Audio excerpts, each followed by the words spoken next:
ಮತ್ತೆ ಕಮಲ ಪಕ್ಷದಿಂದ ಹಸ್ತದ ಆಪರೇಷನ್. ಕಾಂಗ್ರೆಸ್ 50 ಶಾಸಕರಿಗೆ ತಲಾ 50 ಕೋಟಿ ರೂಪಾಯಿ ಆಫರ್.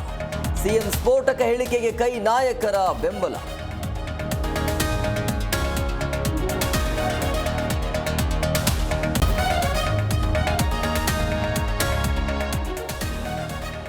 ಸಿದ್ದು ಕೋಟಿಗೊಬ್ಬ ಅಲ್ಲ ಲೂಟಿಗೊಬ್ಬ. ಸಿಎಂ ರಾಜೀನಾಮೆ ಕಾಲ ಸನ್ನಿಹಿತ ಎಂದ ಕೇಸರಿ ಪಡೆ. ಆರೋಪಕ್ಕೆ ದಾಖಲೆ ನೀಡುವಂತೆ ಬಿಜೆಪಿ ಸವಾಲ್.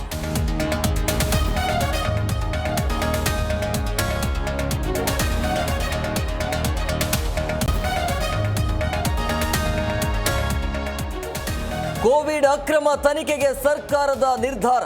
ಹಗರಣ ತನಿಖೆಗಾಗಿ ಎಸ್ಐಟಿ ರಚನೆಗೆ ಸಂಪುಟ ಒಪ್ಪಿಗೆ. ಮೂಡಾ ಕೇಸಲ್ಲಿ ಸಿಎಂ ಆಪ್ತರಿಗೆ ಇಡಿ ಟ್ರೀಟ್.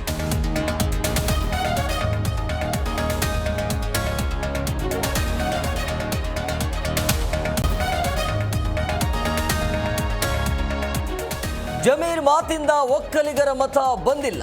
ಯಾರೇ ಗೆದ್ರೂ ಕೂದಲೆಳೆ ಅಂತರ ಎಂದ ಸೈನಿಕ. ರಿಸಲ್ಟ್ಗೂ ಮುನ್ನವೇ ಸೋಲೊಪ್ಪಿಕೊಂಡ್ರ ಸಿಪಿವಾರ್.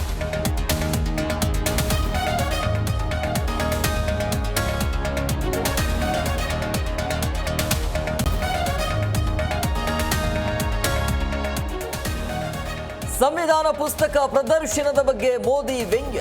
ರಾಹುಲ್ ಹಿಡಿದ ಪುಸ್ತಕ ಖಾಲಿ ಹಾಳೆಗಳದ್ದು ಎಂದ ಪಿಎಂ. ಪ್ರಧಾನಿ ಸಂವಿಧಾನವೇ ಓದಿಲ್ಲ ಎಂದ ರಾಗ.